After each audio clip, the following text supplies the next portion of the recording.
Hello and welcome to another episode of On The Topic.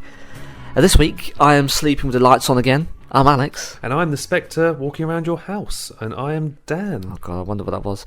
And well, this week we are doing our third annual Halloween episode.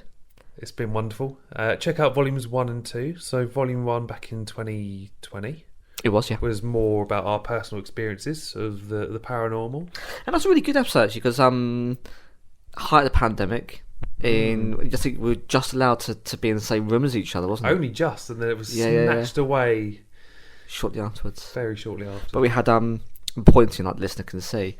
We're obviously in the room. Well, not obvious. We're in the room together, as is the way. And yeah, we got the bookshelf. We had the books, didn't we, to keep us socially distanced. 2 meters away. It was, and it is 2 meters. A long old bookcase with the window open, a bit chilly. I think we did, didn't October night, yeah. Yeah.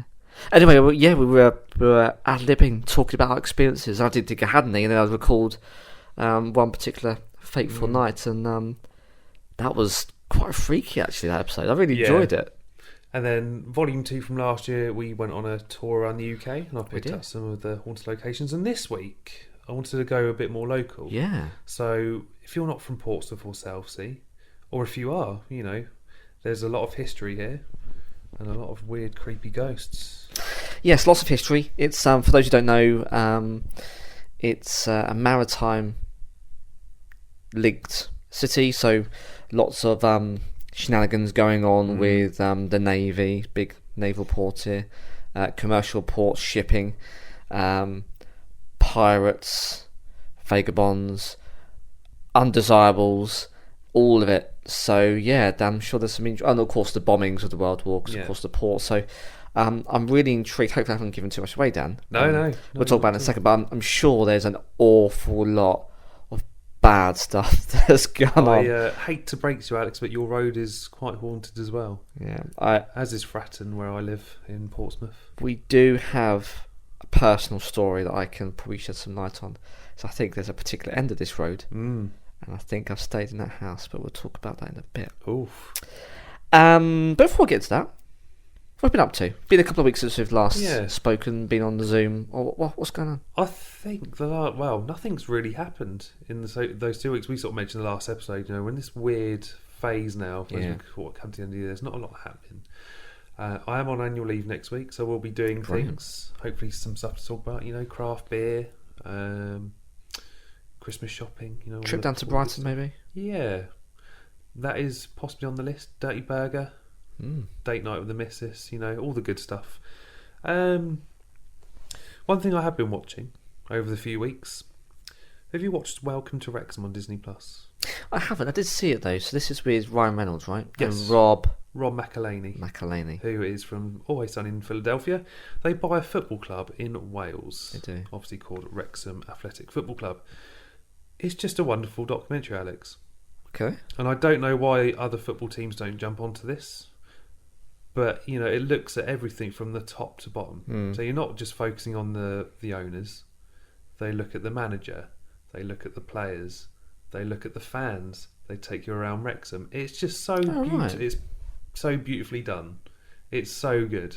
Okay. And I think there probably will be a season 2 because it's just a great way for that football club in particular to get some income.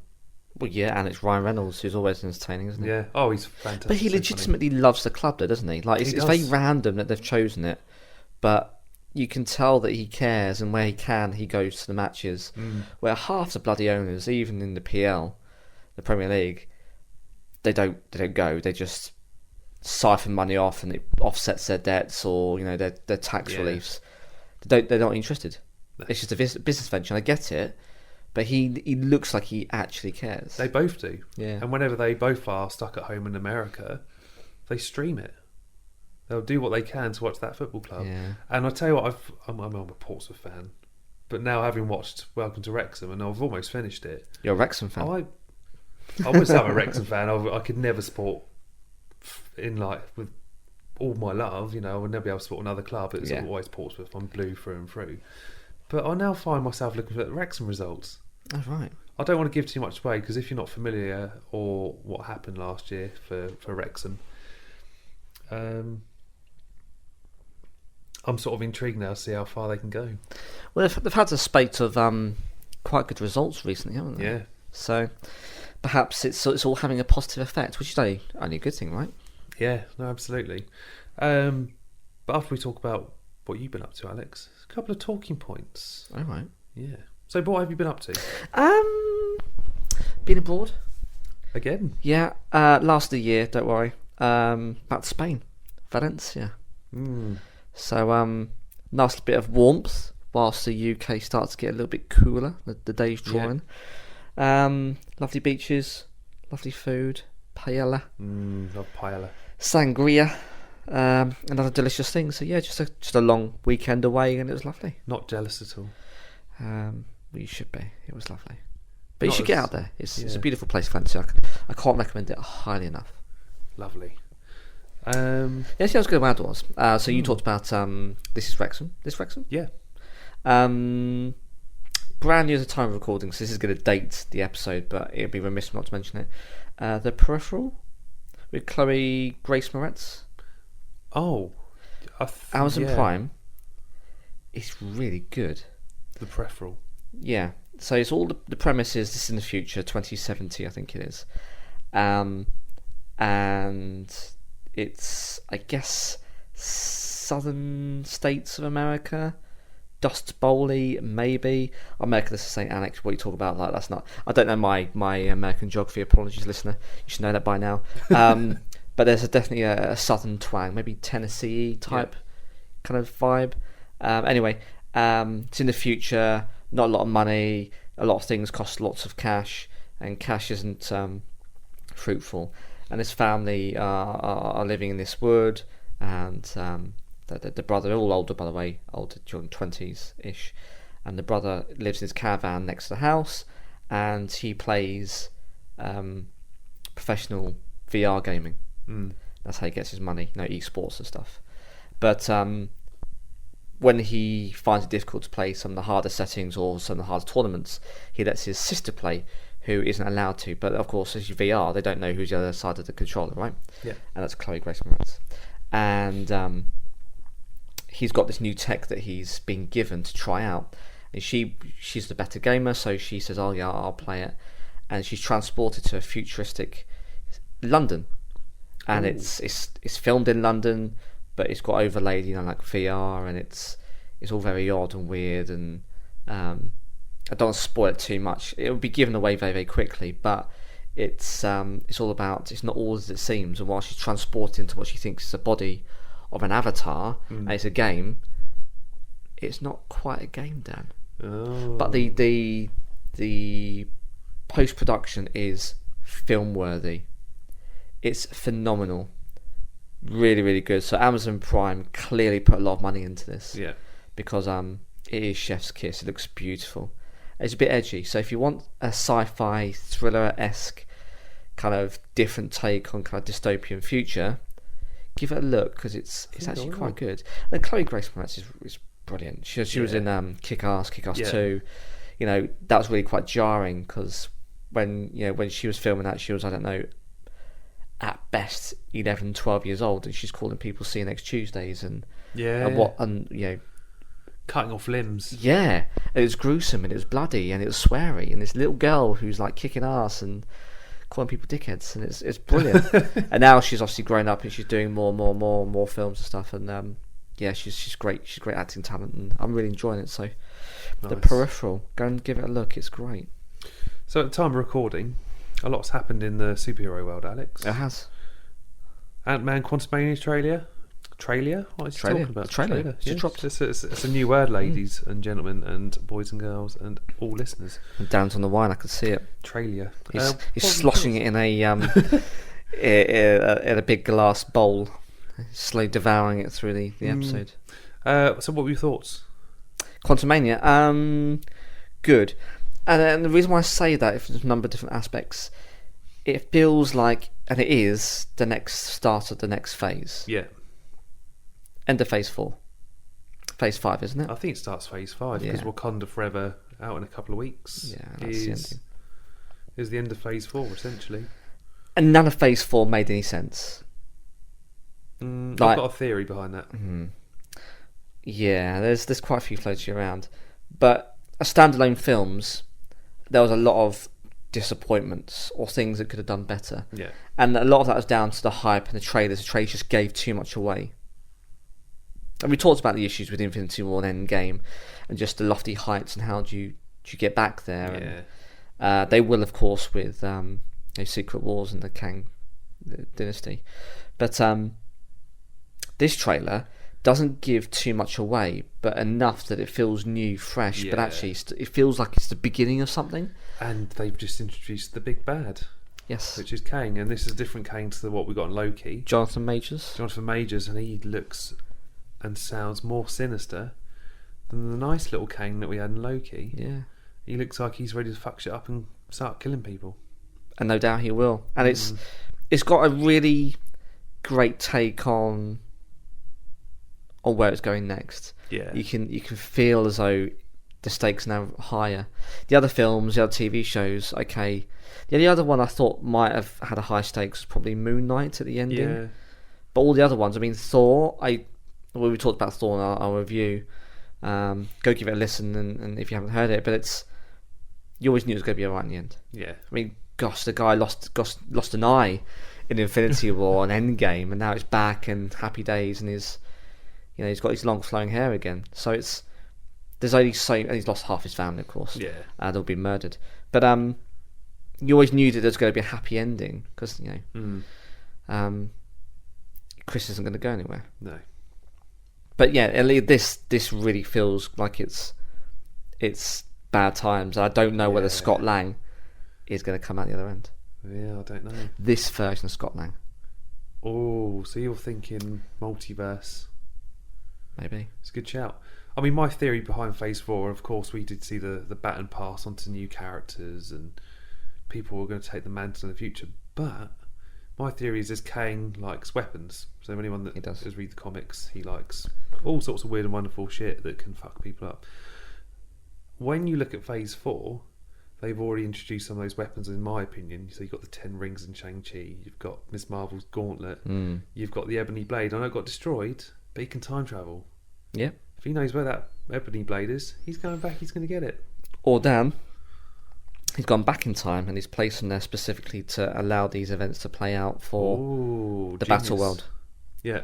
And that's what they say in Kang. I haven't read much of Kang in the comics. It's cropped up in a couple of issues I've read in some of the stories, but apparently he's known for dabbling in setting up the long game. Yeah. And I wonder whether you're right, Dan. He's gone to certain points of certain films, and yeah, they could be connected. I don't know. It does feel like a Feige move. Yeah. Where he does a quick cutscene to that part of the film, and we all think it's just a random, harmless, aspect to the film. I think people have called it a MacGuffin. Is that right? MacGuffin. But actually, it pays off, and obviously, it's been planned. There could be something in that. Yeah. It's all got to make sense eventually. He does it. At the moment, it just feels like a bit of a cluster of nothing. Of nothing. Yeah. But it's got to make sense somewhere. Next up is James Gunn and Peter Safran, as of yesterday, co-CEOs of DC Studios. Left wing. Yeah. Really left field, this one. Good shout, in my opinion. 100%. Because DC have obviously tried to catch up with Marvel in the movie universe. Hasn't quite pulled off because they just tend to rush everything, and it just, it just doesn't work out. You've got to play the long game like Marvel did. Cavill has signed on, though. As Superman. I saw that, yeah. Which isn't perhaps the end of the Snyderverse, even though they've said that it's kind of to an end. So I don't know whether that's their multiverse playing a part and it's a different version of Cavill's Superman, but still Superman. But yeah, Cavill's back. And God knows what's going to happen with Ezra Miller's Flash. Yeah. I mean, the guy needs help. He needs to be put in prison. Well, yeah, for multiple aspects and reasons. But yeah, he needs help. There's no doubt about it. That guy is unwell. And Warner Brothers have obviously put too much money behind that film for it not to be released. Yeah, 100%. So how's that going to play out? Strange. And they also cancelled a film recently, didn't they? Was it Batwoman? Yeah, Batgirl, I think it was. Batgirl, yeah. That was post-production. Yeah. And that's gone. Completely wiped written off. There was a mention that was a tax loop. as a write-off. So perhaps they didn't think the market was ready for it, or they weren't interested, and they thought, well, we'll just write it off. It does seem a shame, though, because a lot of people put a lot of their lives into that. You know, it's 9 months worth of work, longer, for it not to see the light of day. Yeah, who knows? Odd. But yeah, I think it'll be in good hands, and James Gunn's never really disappointed in the Marvel universe. I mean, Guardians 2, not as great as the first one. The first one's fantastic, but yeah, we'll see. Can James Gunn match Feige? Be interesting. We shall see. And last up, I sent you a link to something very interesting this week. The Marvel Lego Hulkbuster. Yeah, this is a beast. You showed me before we started recording. Actually, I didn't realise just how big it was.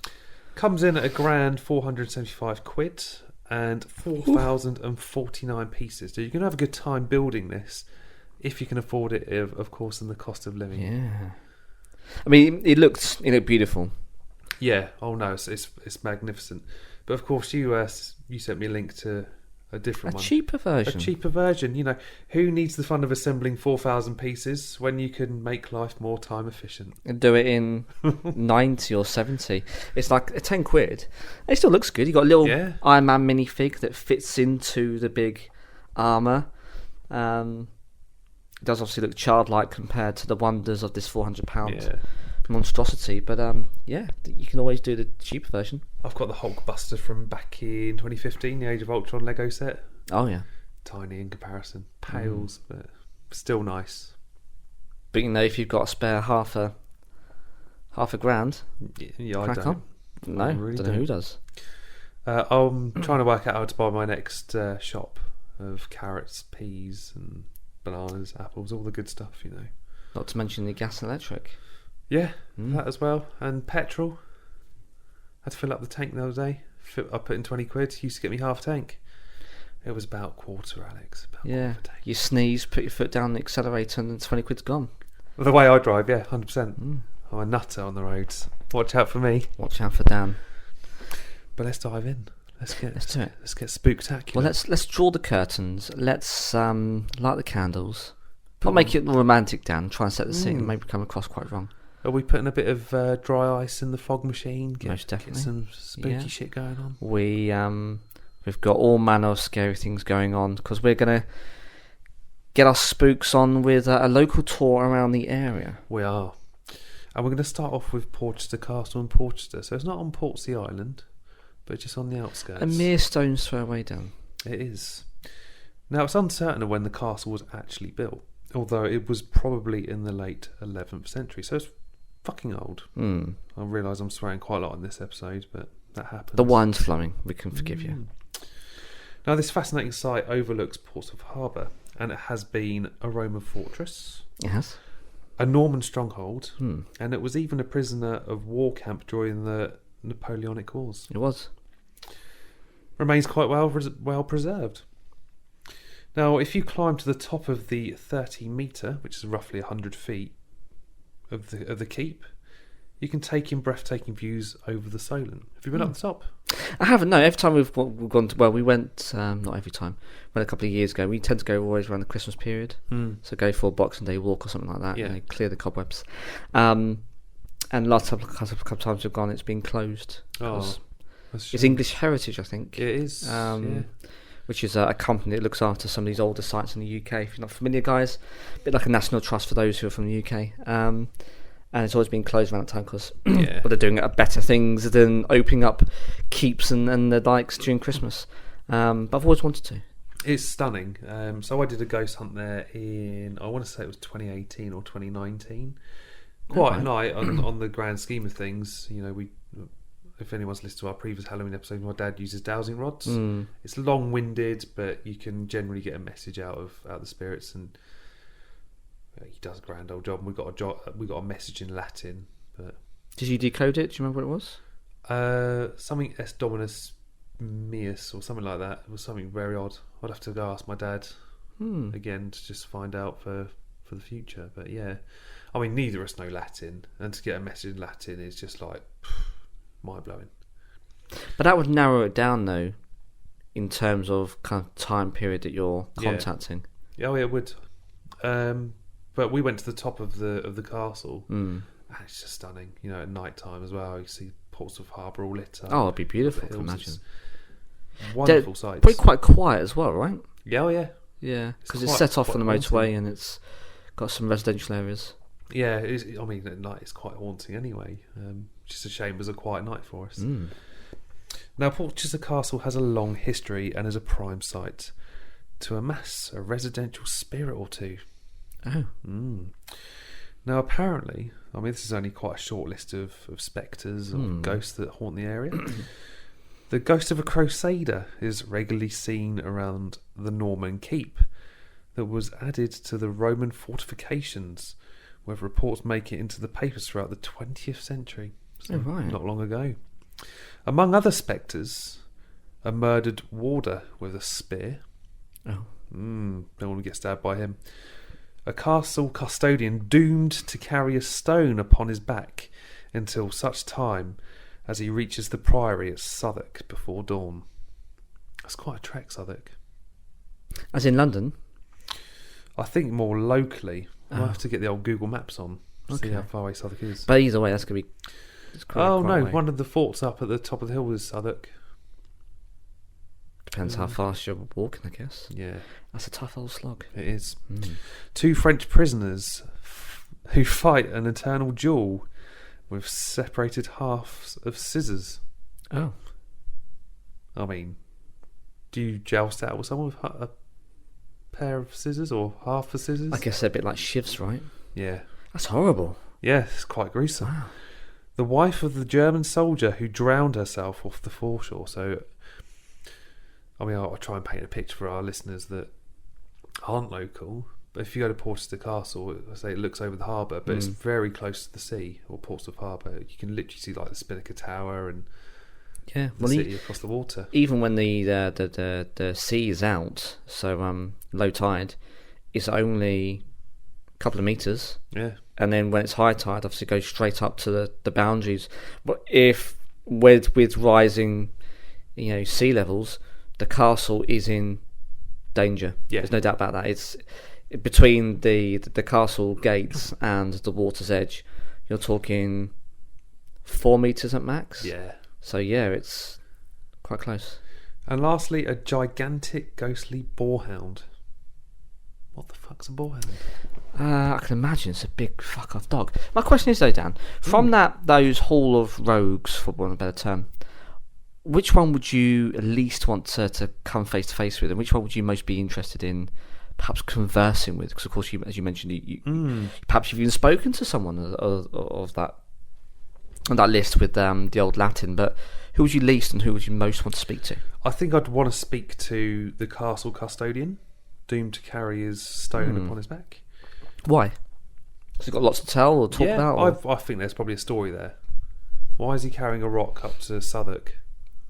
I'm intrigued. Yeah, that's quite the task. Yeah, I think the one I'd least want to bump into is the gigantic ghostly boarhound, because I think that probably would scare me to death. Yeah, So yeah, we'll probably avoid that one. that's a good shout. Next up, Alex, we're going really local to where we're recording now. All right, well, not too close down. I'm afraid it is. Oh crap. Portsmouth Cathedral, High Street in Old Okay. Portsmouth. Yeah. The Anglican Cathedral is one of 2 cathedral churches in the city, the other being the Roman Catholic Cathedral of St. John the Evangelist, which is about 1 mile north of... Yeah, as you go in or out the city Yeah. at the top. One of the oldest buildings in Portsmouth is the old Church of St. Thomas on Portsmouth High Street, which is greatly extended form, became Portsmouth Cathedral. Around the year 1180, Jean de Guisels, I think I've got that right, Oi, oi. a wealthy Norman merchant and lord of the manor of Titchfield, gave land in his new town of Portsmouth to the Augustinian canons of Southwark Priory, so that they could build a chapel to honour the martyr Thomas of Canterbury, one-time Archbishop. Now, St. Thomas of Canterbury was assassinated and martyred 10 years earlier. This chapel became a parish church in the 14th century and then was announced as a cathedral in the 20th century. Okay. Now, a fascinating story appeared in the parish magazine, apparently describing the apparition of St. Thomas appearing to the archdeacon In the account, Archdeacon Lovett described seeing a dark, shadowy figure kneeling and praying by the altar.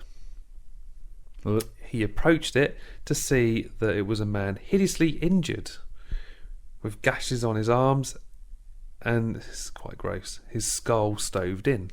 Oh, man. The story then goes on to describe the two men praying together in Norman French before the ghost finally disappeared when the light was switched on by an assistant entering the church. Do we have a date when that happened? Don't have a date, unfortunately. Interesting. Because I got married in that church. Did you? And I think we signed a register in what was originally the oldest part. Well, it is the oldest part of the church. It's a beautiful building. Oh, it's lovely. Fantastic. Yellow stone is the newest construction. You know, it's beautiful. Lots of stained glass windows as well. Yeah. Like beautifully very done. light, very airy, and quite homely. You can tell that there's an old, very, very old part. You can see it from the outside. I guess the northern part of the structure. And from the outside you can see just how they complement, but you can see just the different parts of the church bolted on together. You can tell some history, but you know, with some places you get that. Well, I'm preaching to the choir, so to speak. Down, you get a sense of something. I've never had the sense that something afoot or amiss in that church, but perhaps I've got my own affiliation with it. But yeah, that's maybe not a bad spirit, to be honest.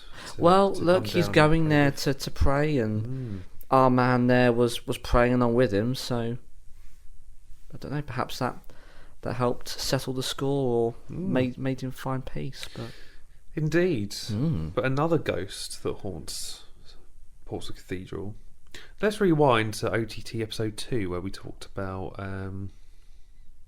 urban legends. Oh yeah, Spring Hill Jack, Alex, one of yours. Yeah, so Spring Hill Jack was first sighted in London, or at least that's where we were talking about in that episode, weren't we, in Urban Legends and Folklore.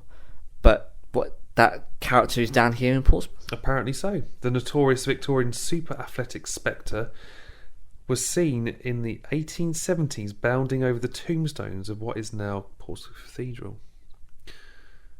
I mean, sure it's not you after a couple of beers and you're jumping around out there? No. I'm a sleepy drunk, Dan. You're one of those. You're like me. Yeah. So after a couple of pints, it's time for bed.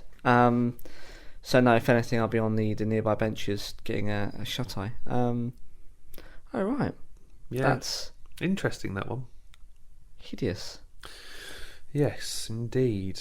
On to the next one. Again, we're only going up the road here.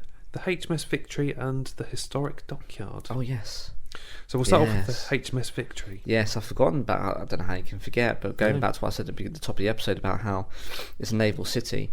Yes, there have been plenty of mishaps and misgivings and sightings in the old dockyard, haven't there? Yeah. Have you done a tour there?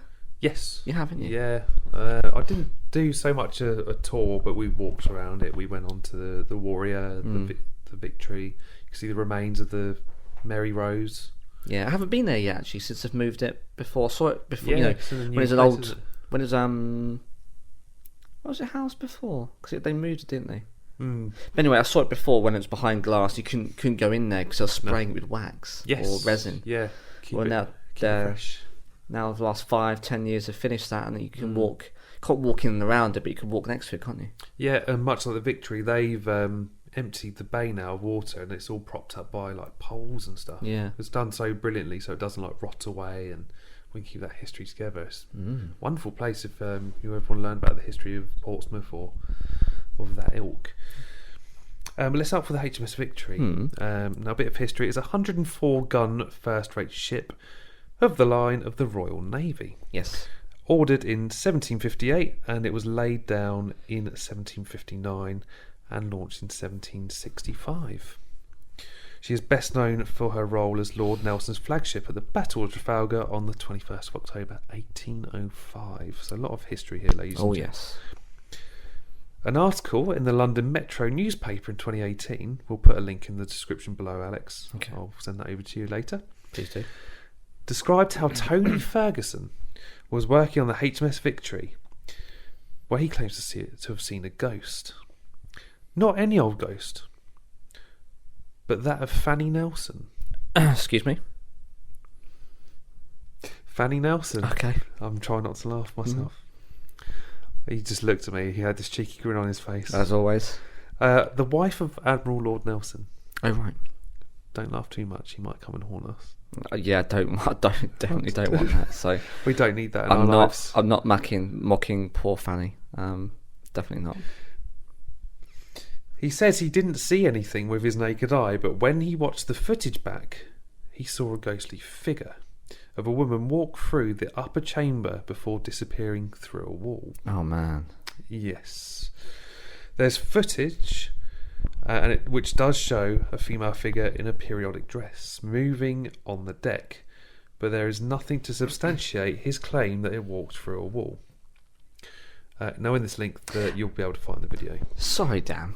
Is it not enough that there's a fucking shadowy figure in a Victorian dress that they have to say it has to go through a wall?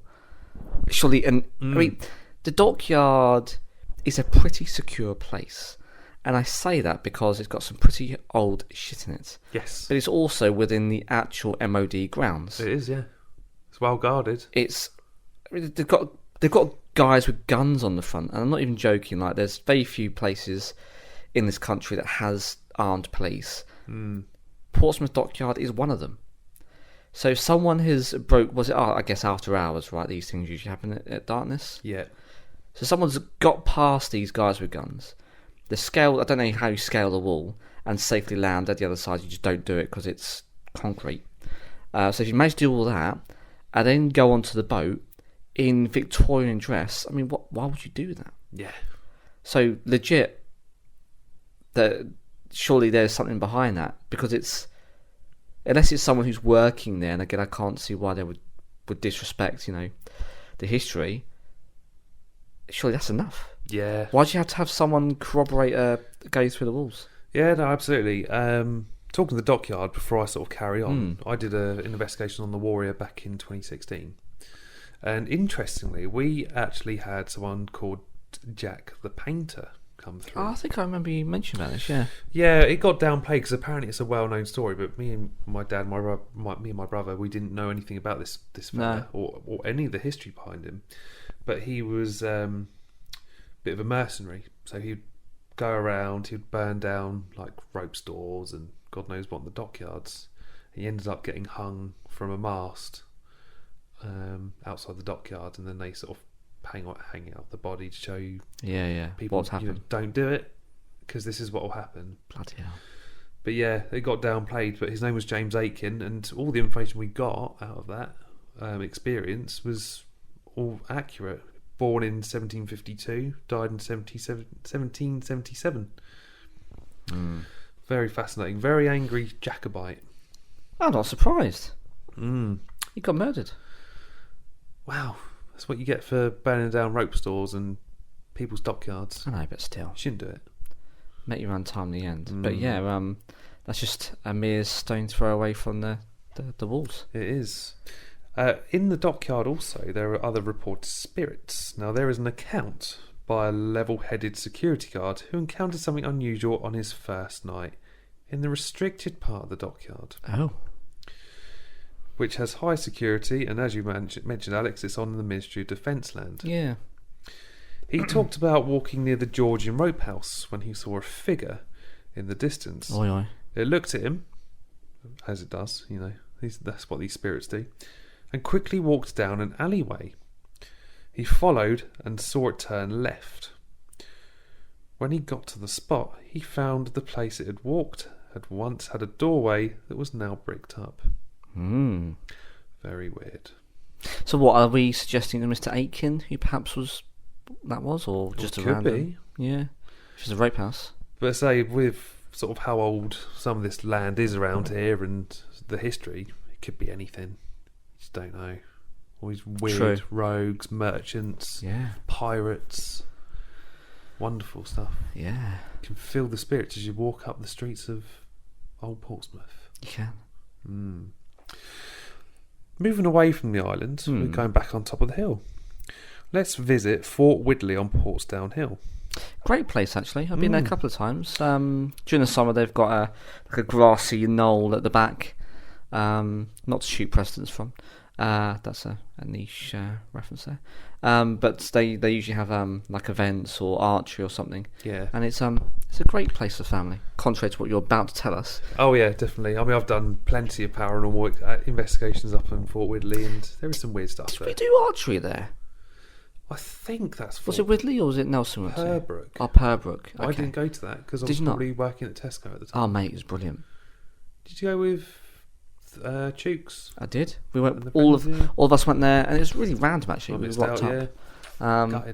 We should do something like that again though, because it was indoors, one of the old halls of the fort, and we did archery. Yeah, you can do like BB guns and all sorts of it. Rock climbing, got loads of stuff. Yeah, I mean, there's lots of history out there. So you got Fort Widley, you got Fort Purbrook, Fort Nelson, and I think you got Fort Southwark, which I mentioned earlier. Right. But what people don't know, these forts don't face out towards the island. It actually faces the other way to stop attacks coming in towards Portsmouth. They do. Which, fascinating fact for you. Now, Fort Widley is one of the forts built on top of Portsdown Hill, as I mentioned, and it was built between 1860 and 1868 on the recommendation of the Royal Commission on the Defence of the United Kingdom. As I mentioned, it was designed along with the other Palmerston forts atop Portsdown to protect Portsmouth from attack from the rear. Yes. Beneath it is a massive network of tunnels. There is. Ever been down there? No, for what the reasons that you're about to bestow upon us, I'm sure, Dan. Very dark, very mazy. I'm sure they all lead to each other somehow, somewhere. Many not completely mapped, and there are stories of people getting lost down there. Does that surprise you? It doesn't. I'm just trying to put myself in a situation where I'd ever do this. You wouldn't. And I don't think I ever would. Because obviously you're not going to be left alone down on your own, but no. The mind, I'm not going to downplay what you're about to tell us, but the mind does play tricks when you're heightened state. It does, yeah. You've got not a lot of space and room, there's no natural light, you're probably no doubt underground by a good couple of 100 metres, or not 100 metres, but a good couple of metres. Easily you can get lost, lose your way, disorientated. I don't think there's any feasible reason why I'd want to willingly go in there. You're right, because as soon as you turn the lights off down those tunnels, everything's pitch black, and the rest of your senses sort of heightened. So your ears are always on alert for something, and I don't know, it's weird. I suppose your senses, like your nose, you start to smell things differently. It's really weird down there. It's very creepy. Yeah. There are several accounts of ghosts to be found down there, Alex. Now, including reports of being followed by the presence of a tall, dark and shadowy figure with heavy footsteps, who was sometimes reported as carrying a lamp. I can't say I've experienced said figure, nor a figure carrying a lamp. Question. Apart from the values that we... I'm getting quite deep here. The values that we put onto that situation, why would what you just described always have to be ominous? Could it not be a positive spirit? Oh, absolutely. To guide people or something? Because we are drilled in to have that particular image in our mind we're talking about now, and I've got a bit of goosebumps. So it's obviously quite an image in our mind that we conjure, which is of worry, concern, threat. But conceivably, it could actually be quite the opposite. If you believe in those things and those things happened, it could be someone replaying their life and they've done that event that's meaningful to them and they're continuing to do it, or they could guide the people that are lost. It doesn't always have to be bad, I guess. I mean, I've done so many of these paranormal investigations. In fact, and funnily enough, I'm doing one on Friday down in Dorchester. But 9 times out of 10, a lot of the spirits we get come through are good. Yeah. There's always a good positive spin behind their stories and stuff, but every now and again you do get a bad egg. But you can't control what comes through, and if you do feel threatened, you just close that session down. But yeah, I mean, I think you're right in that perception that because of what we're talking about, people automatically think it's something bad. Yeah. It's not. It's not always that case. You know, I say generally 9 times out of 10, we've always had something good come through. There you go. But that's why you always do it with the experts, right? Yeah. I mean, we're always well looked after on these things. I've been meaning to ask, last couple of years, Ouija boards. Not a fan. Is that a thing? Is it just for teenagers to muck around and do at sleepovers and the rest of it? Is it legit as a tool? Is it too mainstream? Is it what's the deal with that? I'm not a fan of them because generally when you do it with people you don't know, I find I don't trust people. Okay, because they can influence. They can influence it or manipulate it. So I don't ever really get on the Ouija boards. Maybe not the right question to ask me per se, but I'll try and ask people that do Ouija boards or into that, and I'll try and come up with an answer. But yeah, I'm not a fan. I'm not a fan of them at all because they are open to influence. Yeah. And to I like using all like the electronic equipment, so like EMF readers and the scientific method. Yeah. You can get like it's called a REM pod. So it's like a round disc. It's got like a little aerial that comes out of it. Anything goes near it, it makes the little lights around it flash up. Oh, so you can see the direction. Yeah. I mean, that's quite cool, and it buzzes. Just be absolutely clear, because of where I live, you're never stepping foot in this house with any of that stuff. I do not want to know. I've been in this house long enough that I'm happily coexisting, I'm sure, with whatever's around here. So if you start mucking around with that equipment and telling me otherwise, I'm not going to be happy. You're safe, because I would never do it in my own house either. No, don't shoot on your doorstep. And plus my dad's got all the equipment and he can do whatever he wants in his house with it. Yeah, he's not coming to my house though. You wouldn't want to know, would you? No. Or would you? Would you? Well, funnily enough, right, so when we first got into this stuff, my dad started dabbling around with this equipment in their house. And he found out there was a spirit called Sadie that would sort of come in and out. I remember this story. I think I might have told this story before in Volume 1, but just to recap. So I bought my dad a spirit box for his birthday that year, and what a spirit box is, it's like a radio, and it goes through the channels backwards, so it's like a sort of noise. White noise, but it's all cut up. So whatever you hear has to come over those. But it's scanning the frequencies, I guess, it's just doing it. As it's doing. Okay, yeah. So whatever comes through, so if it's like hello, it'll have to over like the... So anyway, this thing turns up, and I was like, well, I better check it works. I bought it off eBay. I mean, back then, I didn't really trust people on eBay, but yeah, this thing turns up. Brilliant. Put the batteries in, turn it on, Sadie. And I was like, what? Fuck that. Turn it off. But in the box it goes. And wraps up for me. Yeah, Dad, we're going on a ghost adventure this week. Here's your birthday present. Yeah. No. Does he know? Have you told him? Oh, he knows the story, yeah. But and he hasn't since tried to find Sadie, or? No, I don't think so. Were you telling me that your brother was mentioning that he used to play with a girl, or knew the name Sadie when he was a little boy, or am I making this up? Maybe it's a fantastic story I've made up. No, I think that was me as a child. God, I can't remember the spirit's name now. But Volume 1 though, if people want to listen to that story. But yeah, I just get your horn on. If you're carving your pumpkin and you finish this episode, Volume 1 and 2. I mean Volume 1 especially. Yeah, Volume 1 is very, very good. Smash through them. Wow. We do love a good left field episode, don't we? Oh yeah. I just wouldn't do that anywhere that I frequent because yeah, I don't know. Yeah, not for me. Back to Fort Whitley. I know we sort of digressed, but we've kept on topic. Okay, which is good. So yes, figure, heavy-footed, lamp. Yeah. Next up, we've got a little drummer boy who died after falling down the stairs and now wanders the complex. Oh, no. Quite a well-known spirit, apparently. Never come through on those investigations that I've been on, but well documented from other guests. Another of several apparitions is the White Lady. She is the ghost of a woman said to have been strangled to death by her husband.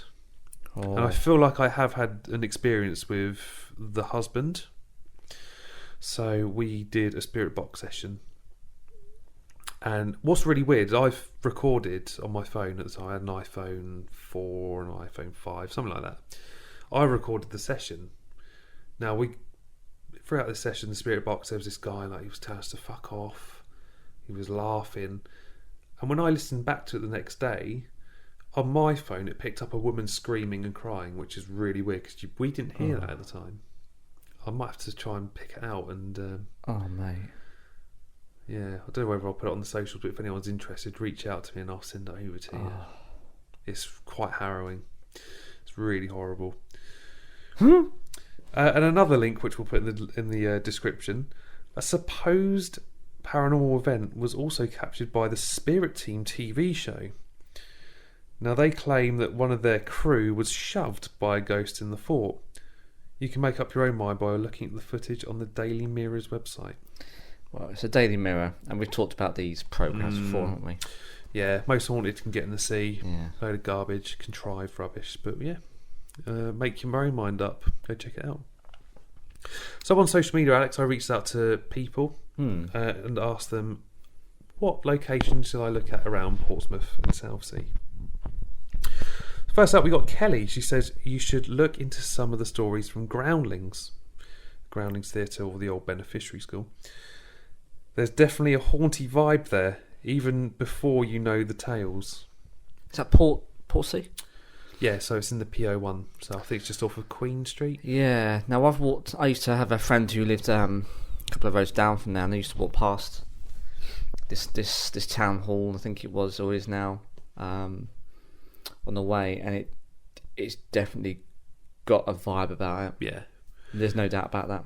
Before you even say it, you just look at it and go, yeah, something about it. Some bad stuff's happened. You can just feel it.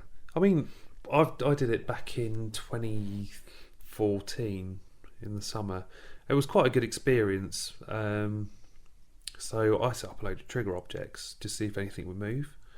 So I said to my dad, like, we were sort of winding down for a break, let's go check on the trigger objects, see if anything's moved. So we go into what is essentially the changing room where they have all the costumes and stuff. So you got all the racks, all the costumes, and we could hear someone like moving the costumes along the rail. So you could hear the shh. Oh man! So my dad went, "Hello, anyone there?" And of course it stopped. So we've gone along all the rails. There's no one in there. So there's definitely something there. I mean, never experienced anything bad, but. I probably shouldn't ask this question, but I'm going to anyway, because I'm sure if I'm thinking it, someone else will. Why does it always happen? Why is it that you're drawn to a particular part of a room or an area in a building, and you know something has happened or something's moving, and then when you try and interact, it stops? Why would it stop? Because if are they wanting to interact, or are they messing around? I guess you don't know their intentions, and that's the whole point of I guess the topic of what we're talking about. But it always seems like it stops. It stops, doesn't it? Yeah, it's weird. Because surely if you're trying to communicate, you continue doing more. I guess it depends on why you're doing it, and I guess the positive or the negatives that sits behind it. Maybe, I don't know. Yeah, I'm not too sure. I mean, I've heard of people like having experiences where they have conversations with people where the spirit knocks, so like 1 knock for yes, 2 for no. Yeah, I've never been in that scenario, which is quite bizarre. But to sort of answer the question as well, why are we drawn to certain rooms? I tried to go in blind, so I don't want to know anything about the place, no, or any of the history or any of the characters. But you always get this vibe when you go into a room. Yeah. So you can go for all the different rooms, you won't feel anything. But all of a sudden you'll get this energy, and it sort of feels like you've got goosebumps like along your back, and the hairs on the back of your neck are on end. And, let's investigate here. Sometimes nothing will happen. Nothing will happen at all, and that energy will just drop off. And other times you'll get some really weird shit. Yeah. But yes, back to the Groundlings. 42 Kent Street in Portsmouth, PO1. Built in 1784, so again, that gives you an idea of how old this building is. Pretty old. As the home of Portsea Beneficiary Society and the Beneficial School. It is a Grade 2 listed building, remained a place of education until 1962, and is recognised as one of the first purpose-built free schools in the UK, and by introducing a girls' school in 1837. Okay. It became the first co-educational schools in the country. It's a rich history of this building. Yeah. As a meeting room for the Beneficial Society, who counted Prince Albert and Lord Palmerston amongst their list of patrons, the Society held notable events in the building, including Strauss conducting an orchestration in front of Queen Victoria, and also a naval dance where Charles Dickens' mother first went into labour with Charles. Oh, wow. Resulting in her being quickly rushed home by her husband. Now, as Groundlings Theatre, they produce 70 to 80% of their yearly programme in-house, with a mixture of both professionals and amateur shows that both entertains the community and highlight its grassroots talent. So a wonderful place. Yeah. Have you ever been in there? I don't know if we just No, that. walked past it, never been in. It's a really nice building, actually. It's very warm, welcoming. I forget what I'm about to tell you, but it is really nice in there. The drama school is the best value for money in the area, providing unprejudiced opportunities for both young and old. They're supported by a solid volunteer base, provide numerous work placements, and continue to provide safe and secure opportunities, allowing people to follow their interests, upskill themselves, or be assisted into returning to paid employment. But they also have 10 resident ghosts to look after. Reports of unexplained smells, children laughing, a girl called Emily and a boy called George. Now, the ghost of little George usually seen on the staircase and Emily in the classroom. Laughing children have been heard upstairs, not to mention the cheeky poltergeist, who has been known to play tricks by moving objects, including people. And then I've put personal experience, which I've already talked about. yeah. So definitely, I think poltergeist activity in there. And when we did try to do the rods, we just got messed around the entire time, trying to get a clear message of who this person was or what they were doing there. Couldn't get anything. So I think it was probably that cheeky little poltergeist messing around. And next up, I think this is the last one, and I've saved the best till last. Now, this was recommended on Instagram by Lux and Luke S. Wimmering Manor. Rings a bell. I think we talked about this. Was it last year we talked about this? I think we may have. Yeah. Old Wimmering Lane. It's on the outskirts of Portsmouth again, so I think it's not near Paul's Grove. PO6. Now, Wimmering Manor is a Grade 2 listed building, which is the oldest building in Portsmouth. Oh. It was the manor house of Wimmering, a settlement mentioned in the Domesday Book in 1086. Oh, wow. So it's that old.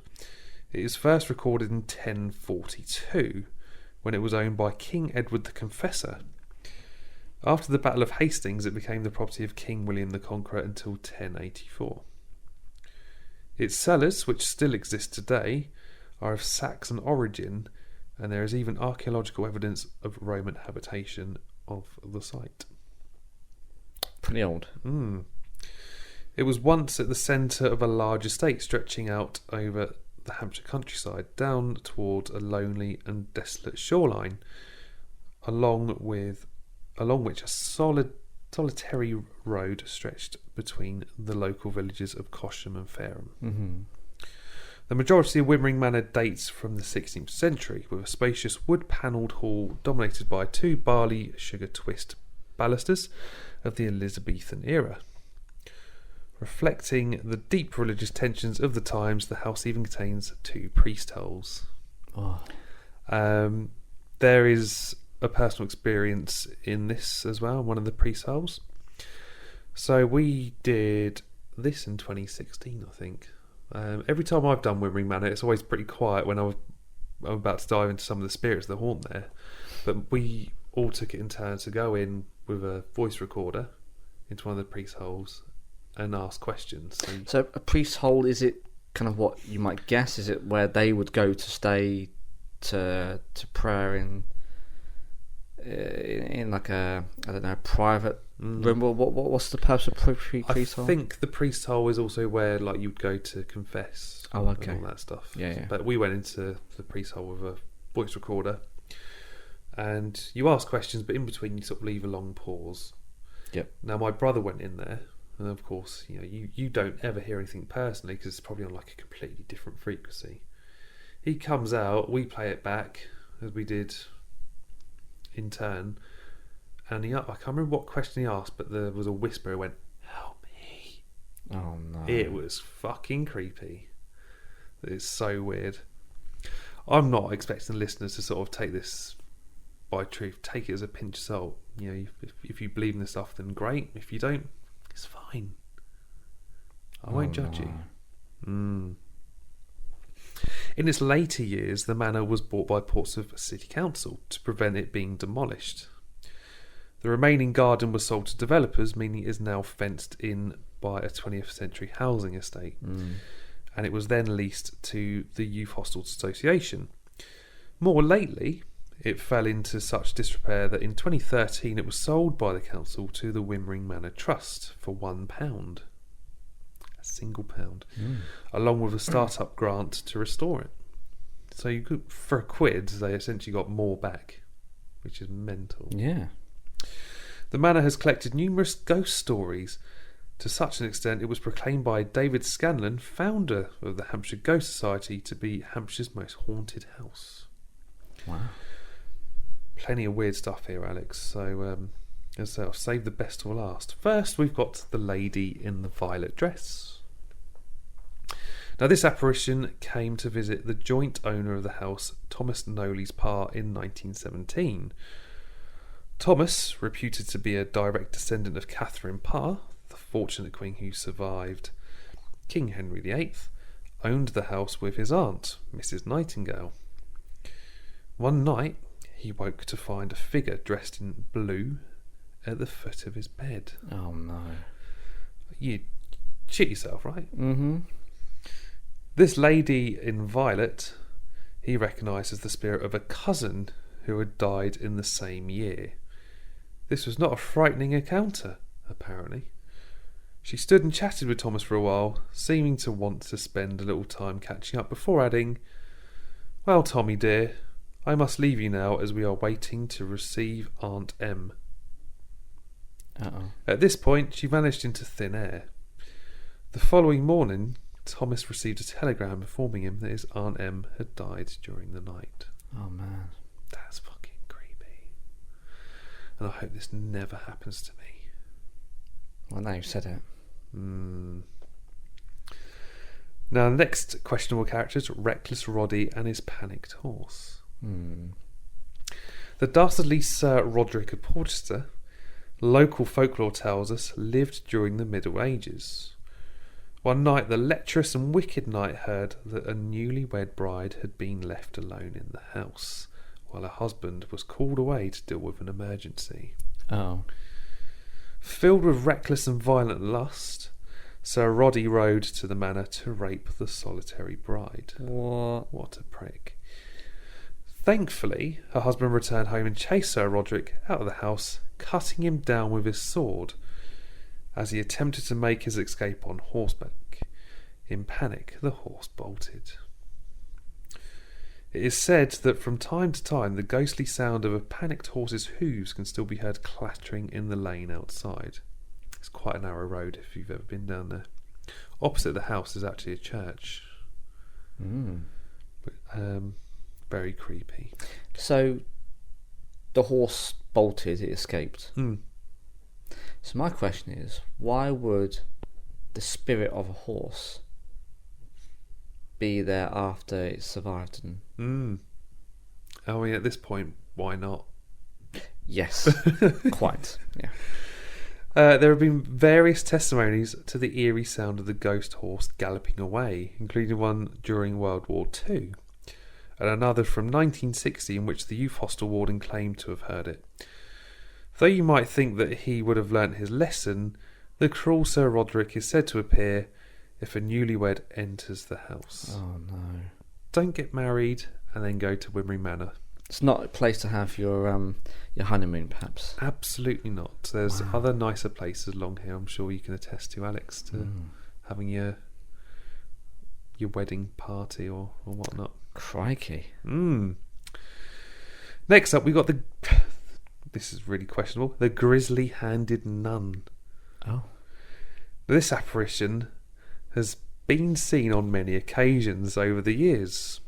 Stories abound of hearing a choir of nuns singing and chanting, a weird sound that presages the sighting of the spectre of the nun, who appears, hands dripping with blood, on the stairs to the attic.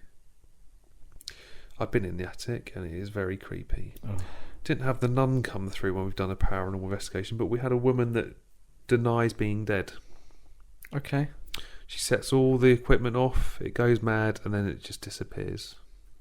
It's weird. One local legend claims that the room above, known as Noah's Ark, is where the nuns performed abortions on members of their order who had formed illicit relationships with nearby monks. The bodies, it is claimed, were buried in the garden. To date, no infant bones have been found there. Oh man. So, who's recording this stuff? I don't know, but there's some very questionable spirits in this house. And I think, lastly, we've got Jane Austen's brother, Sir Francis Austen. So Francis was a naval officer who is buried at Wimmering Church, so just over the road.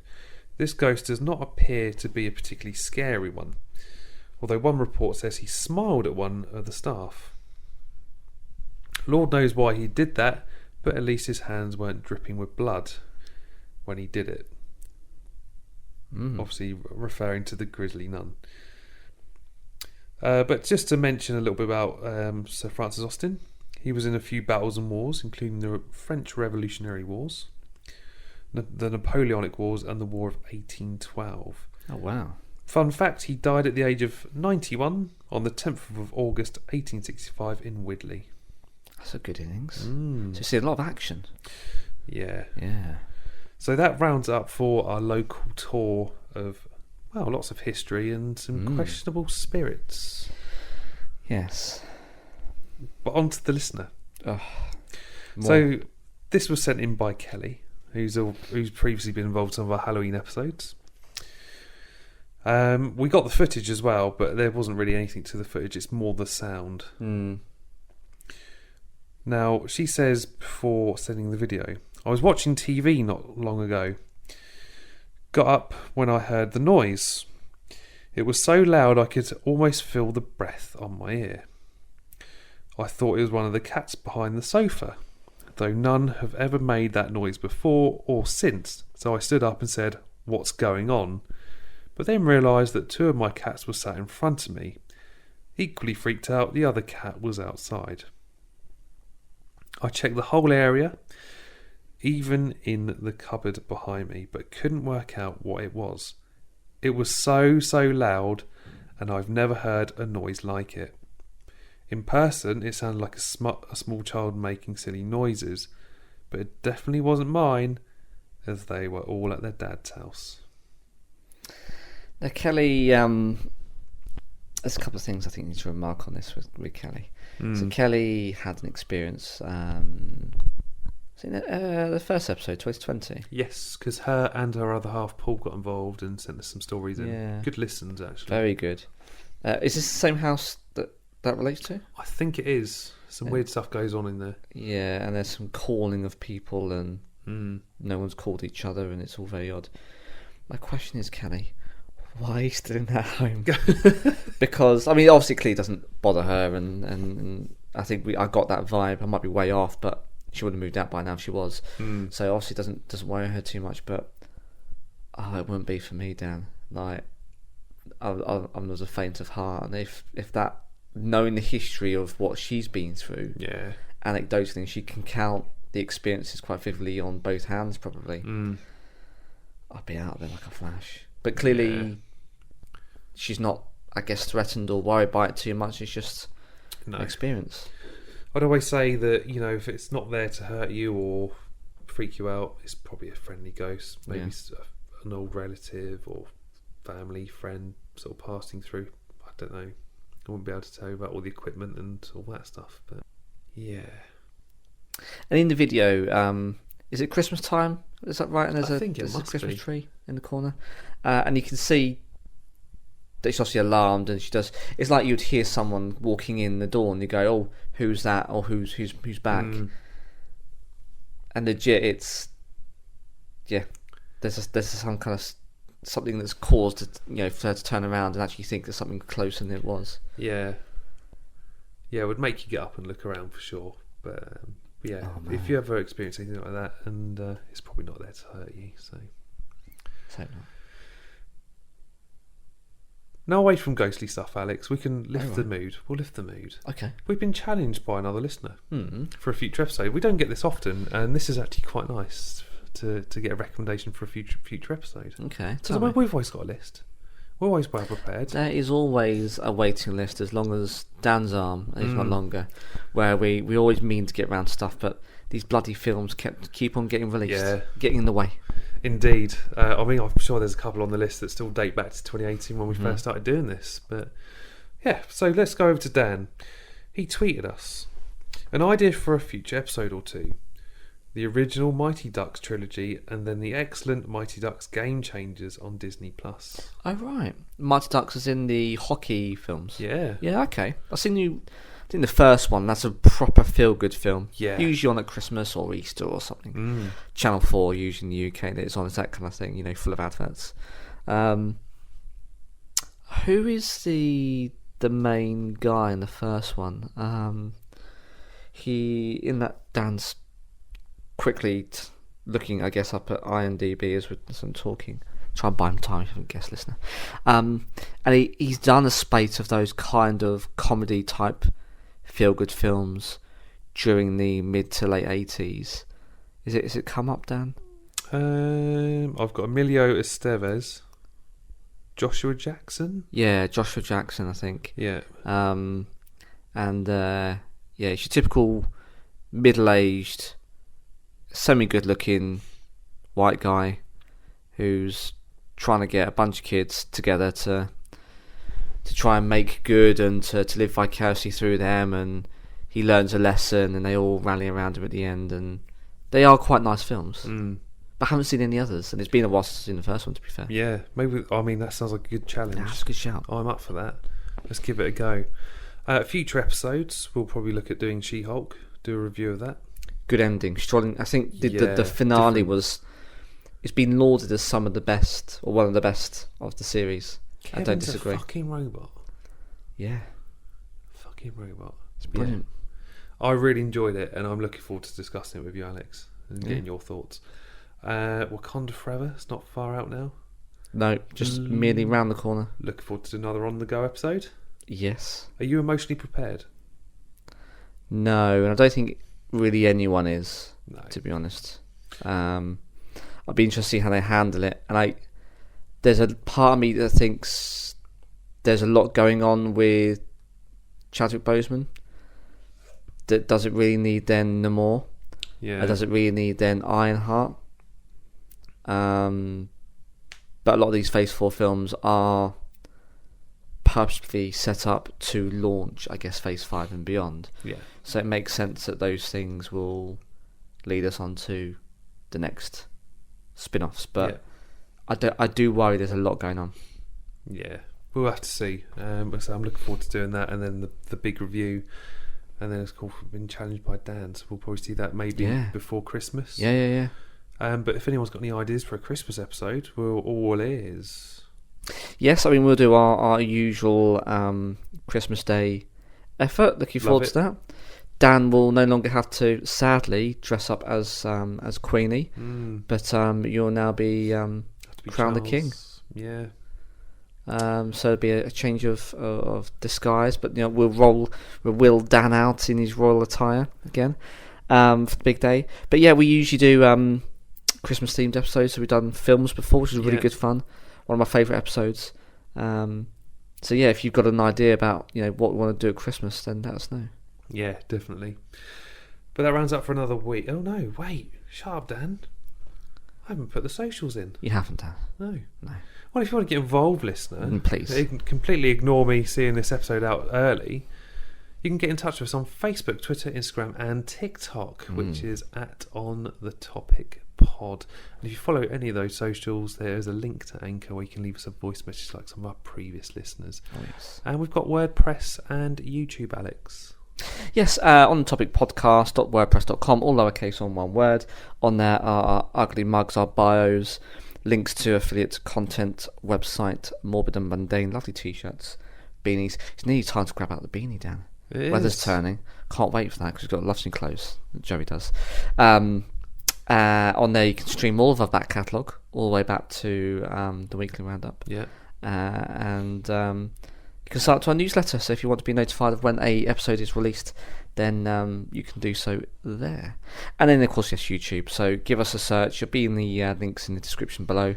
Smash the subscribe button and the notification bell, because every Thursday, probably until mid-Feb, March, where we catch up, we'll be dropping 2 episodes a week. Yeah. So we'll be going through back catalogues, uploading OTT 1 all the way through to what is now 60. Yeah, Jesus. And yeah, you can stream and listen to the podcast there as well. So there's no excuse, guys. You cannot miss an episode. One or another, we've got you covered in every single possible medium and fashion possible. But if you listen to us on your favourite podcast app or whatever it is, you might not need the YouTube. No. But that's fine. We're just becoming more accessible for you to hear us. Indeed. In making your day better. Hopefully. I hope. But anyway, Alex, I'm going to go and jump around some graves up the road. Oh. I've been Dan. And I'm going to go and walk down some alleyways and into some old doorways that don't exist. I'm Alex. And we'll see you next time.